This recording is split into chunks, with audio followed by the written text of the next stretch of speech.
Just outside of Los Angeles, California, down Interstate 405 past Long Beach and south of Anaheim, is the Westminster Mall in the town of Westminster. It was a mall which opened with great fanfare and success through the later half of the 20th century. But that success would later change by the 2020s, and following its unceremonious closure, the mall had been completely trashed beyond recognition. So today, let's take a look at what happened here, from the mall's golden years to the decline and later abandonments. This is the Westminster Mall.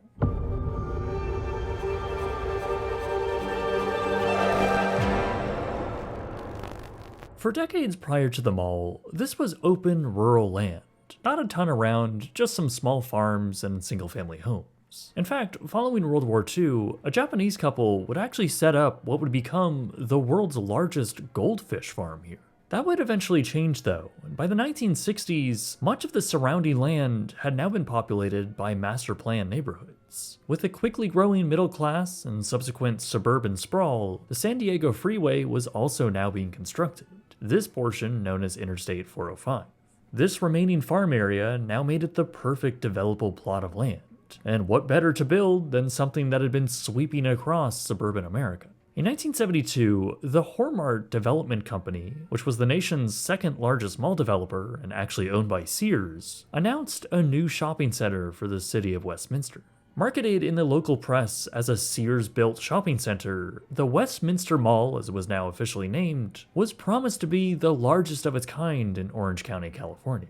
Upon its 93-acre site, the mall would contain 4 anchor stores: Robinsons, Mays, Buffum's, and of course, Sears. The interior of the mall would be populated by over 150 smaller retailers, while the outparcels would feature a cinema and other tenants. So, after 2 years of construction, the 1.2 million square foot Westminster Mall had officially opened to the public on August 7, 1974. Quite a large grand opening had been held, with civic leaders making speeches, a full band commemorating the ceremony, and customers lining outside the doors. It was reported that the entire enormous 6,600 car parking lot was pretty much full, and it was easy to see why this opening was met with such enthusiastic fanfare. Westminster Mall was a peak example of 1970s shopping center design. Across the multi-level complex, shoppers would not only find plenty of stores, but they would also find lush foliage, beautiful bespoke sculptures, and cozy sunken lounge areas. Its vast pyramid-style center court spanned 3 levels, with various elevated bridges and staircases, some lined with red carpet. It was an impressive piece of architecture,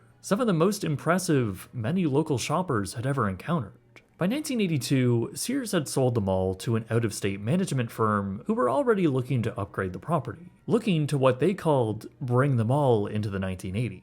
So in 1987, they announced a 2.5-year major renovation to the entire structure. Everything would be modernized, including a new food court area, a redesign of the center court complete with new tiled floors, a glassed enclosed elevator, and even more retail space which would occupy the wide open area of that center court.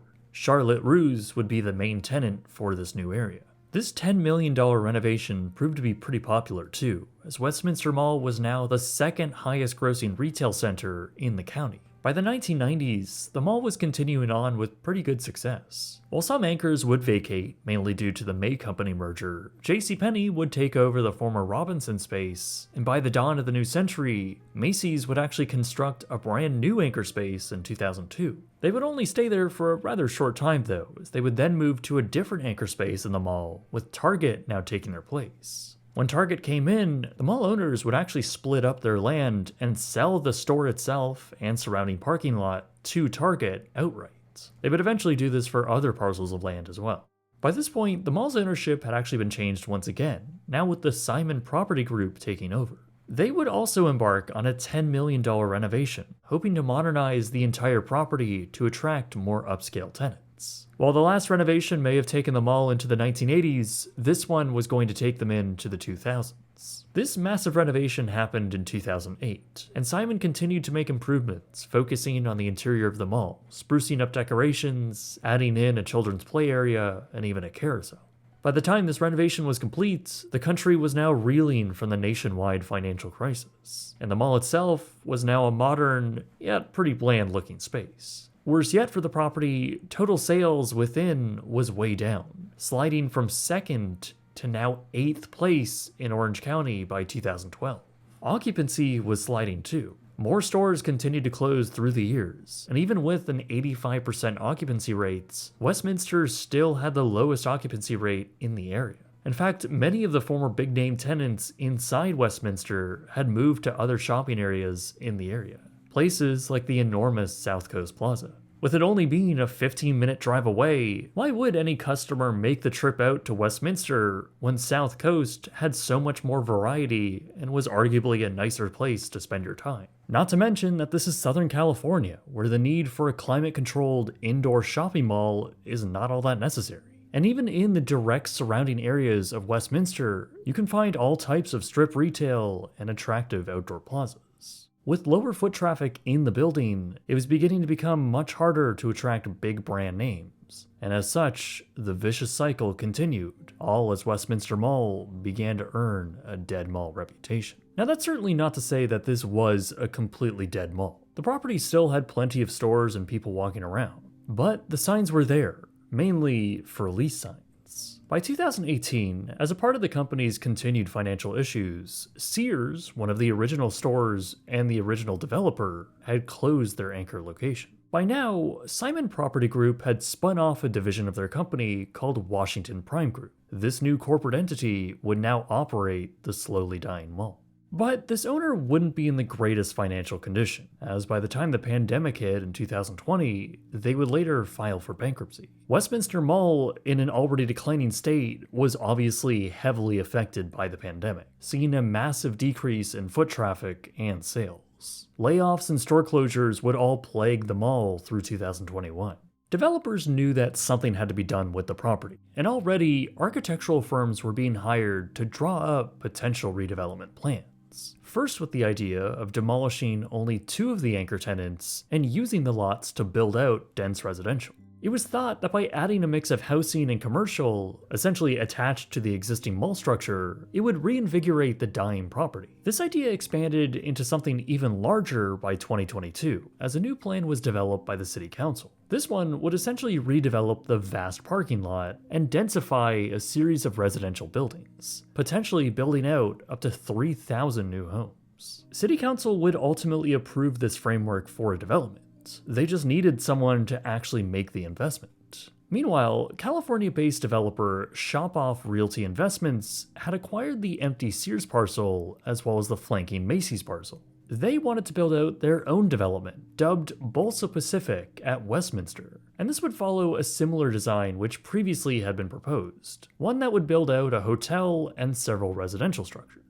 While these plans were announced in 2023, very little movement had actually been made on the development thereafter. Within the mall, very few brand name stores still operated inside, and that number would only continue to decline.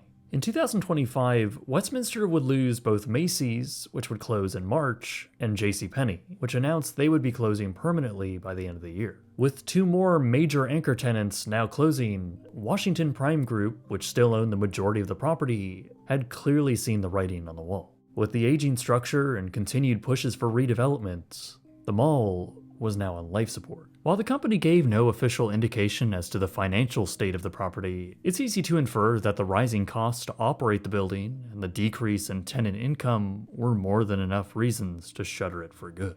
After giving a notice to all remaining tenants that their leases would expire in October, Westminster Mall officially closed for good on October 29th, 2025.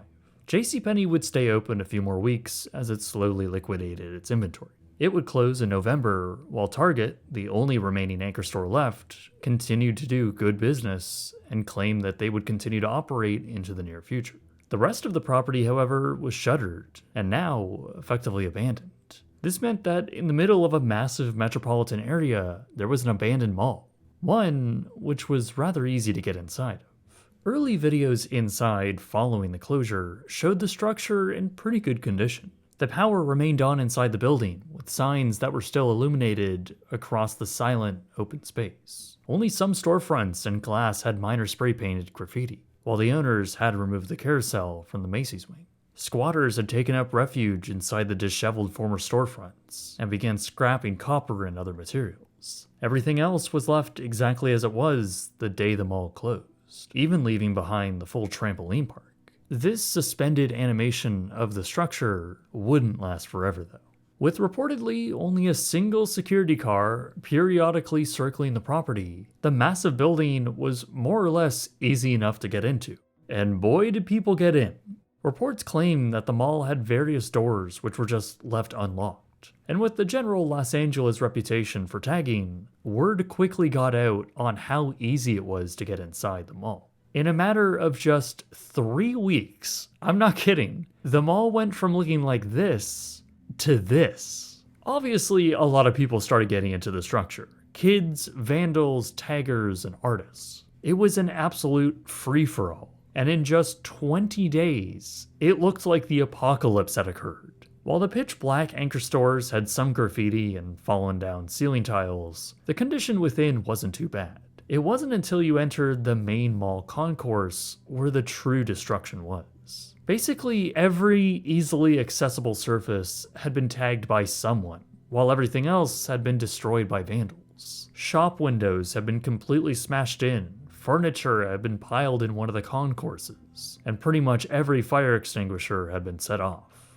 Photos inside showed a ghostly haze in the air from all the dust. What's especially crazy about all of this, especially from an urban exploration perspective, was that the building was still relatively clean. The skylights are still intact, the floors aren't pooling with water, the walls aren't moldy. I mean, there's still power on inside. Yet the whole building, in terms of tagging and destruction, looks like it's been abandoned for a decade and a half. All of this is happening, mind you, while Target on the other side of this wall is still very much in business. Even the outside has clear signs of destruction, right down to the main entrance sign, which has graffiti all over it, with the exterior glass all smashed out. Clearly, local officials had had enough. Westminster Police had already said they had gotten over 400 calls of people inside, with individuals who had been inside claiming that they had seen up to 60 people inside the mall at one time, which is insane. At the end of the day, this many people inside an abandoned structure that is this well known is probably a recipe for disaster. It's effectively a lawless place in there. While this was all happening, Shop-Off Realty Investments, the company which owned the Macy's and Sears lots, had actually started to make big moves on the site. They would ultimately acquire the remaining 57 acres of land, including the entire mall itself. By combining all of their already purchased parcels, they were now proposing a new plan. This one would effectively clean sheet the site, tearing down the existing mall and building out a mixed-use master plan community. This would all be made up of low and mid-density residential housing, a hotel, some commercial, trails, and a small park, all while constructing a new Target building and lots. With the whole site in their possession and city council already on board with rezoning the land, the new developers had very few roadblocks and were ready to get to work. A chain link fence was erected around the property on January 13th, and by February 2026, crews were already inside, securing the structure, tearing out the carpet, and gutting out the former anchor stores, starting with the former Macy's. Shop-Off says that by spring, actual demolition of the building will start, marking the end of the 51-year-long history of the shopping mall. And what a journey it has been. Westminster Mall started out as the classic suburban mall experience, one which featured luxurious, striking interiors, and all of the iconic retailers you could want, from the Disney Store to Sears. But of course, that interior would change over time, and as other developers continued to build retail basically unchecked, and as online retail drew shoppers away, many of those big brand name draws either closed their doors or moved to other spots that could provide the shoppers. Westminster just wasn't successful as a mall at a lower occupancy rate with low-end stores, which really meant its closure was almost set in stone by the 2010s. And it really did die a quiet death. In the making of this video, I'm actually shocked at how little has been documented and archived of this property. Just finding photos and videos from inside was tedious. But at the same time, I know for a fact that so many have shared memories here. But when it's all said and done, I think what truly will cement this mall's legacy are the few weeks that followed its closure. The sheer insanity which occurred inside the building through January 2026. A shocking free-for-all which made national news and came as quite a shock for local residents. It's honestly very similar to what happened to Oceanwide Plaza in downtown Los Angeles. A series of towers which, left unchecked, allowed all kinds of people to leave their mark on it. In the end, I think through its 51-year-long history, there might be no better physical representation of the fall of the American Mall than this. If you like this video or learned something new and want to support my work further, including my upcoming feature documentary about, well, the rise and fall of the American Mall, you can find me over on Patreon.